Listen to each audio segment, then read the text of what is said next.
তো এই গরমে যদি এরকম সবজি পাতে থাকে তাহলে কি আর মাছ মাংসের দরকার আছে বলেন তো? দেখেই তো একেবারে জিভে জল এসে যাচ্ছে, তাই না?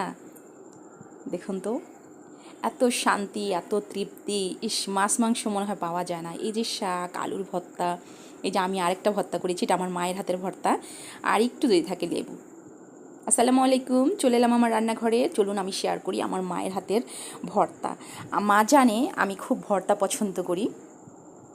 তো আমি যখন গিয়েছিলাম আমাদের বাসায় তখন দেখি কি মা এইভাবে করলা ভেজে কিছু একটা করছে। তখন মাকে বললাম, মা এটা কী করতেছো? মা বলতেছে তোর জন্য ভর্তা করতেছি। আমি, করলার ভর্তা? মা কী বলো, এটা তো তিতা করবে, ভালো লাগবে না খেতে, এটা আবার খাওয়া যায় নাকি? বলছে খেয়ে দেখ না। পর থেকে করলা মানে বাসায় এনেছে, করলা ভর্তা হয়নি, এটা কখনোই আসলে হয়নি। আমি একেবারে পুরোপুরি করলা ভর্তার ফ্যান হয়ে গেছি। আমার মা কীভাবে করে খাওয়াইছে আমি আপনাদেরকে একদম A to Z বলে দিচ্ছি, শেয়ার করছি। একেবারেই তিতা লাগবে না, খেতে যা মজা, বিশ্বাস করেন আপনারা আমার মতো ফ্যান হয়ে যাবেন। তো আমি এখানে 2টা করলা রেখেছিলাম। তো করলা দুটোকে কেটে কেটে আমি এখানে দেখলাম একটু করলার ভিতর সমস্যা ছিল, তখন কাটাকাটি করে একটু ফেলে দিয়ে একটা করেছি জাস্ট আমার জন্য, নিজের জন্য করব এই জন্য আর কি। কিন্তু সবাই খেয়েছি আলহামদুলিল্লাহ, ওই একটাই বরকত হয়ে গেছে, আল্লাহর রহমত।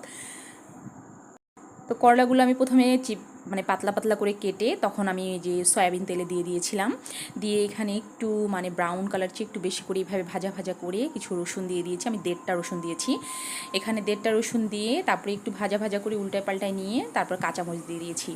কাঁচামরিচটা দেওয়ার পরে এই যে এখানে ভাজা ভাজা হয়ে যাওয়ার পরে তখন আমি দিয়েছি কাঁচা পেঁয়াজটা আমি ভেজে নিব। এইভাবে ভেজে নিয়ে তারপরে একটু ঢাকনা দিয়ে দিয়ে করে নিব। তারপরে আমি নিয়ে নিয়েছি শিলপাটা, এটা মিনি শিলপাটা, এটা আমার প্রথম সংসার জীবনের, এটা আমার শ্বশুরের দেওয়া, এটা আমার খুব ভালো লাগে এখানে বাটতে।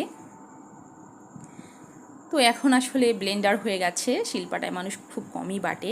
মাঝে মধ্যে আমার মা বলে, দাদি বলতো যে শিলপাটায় হচ্ছে ভর্তা করে খাওয়ার মজাই আলাদা, আসলেই কিন্তু আলাদা, এটা মজা অন্যরকম হয়।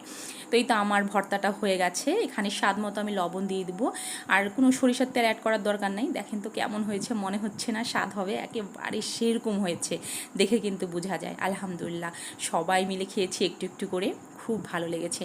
আমার মামা শ্বশুর আমার হাতের ভর্তা খুব পছন্দ করে, আমার মামা শ্বশুরের জন্য আর মামি শ্বশুরের জন্য একটু দিয়েছি, আর বাকিটা আমরা একটু একটু করে নিয়ে খেয়েছি। ওই যে প্রথমে দেখাইছিলাম একটু সবজি দিয়ে সব কিছু মিলে আজকে ভাতটা খেয়েছি, আলহামদুলিল্লাহ এত মজা ছিল। তো কেমন লাগলো? আসসালামু আলাইকুম, আল্লাহ হাফেজ।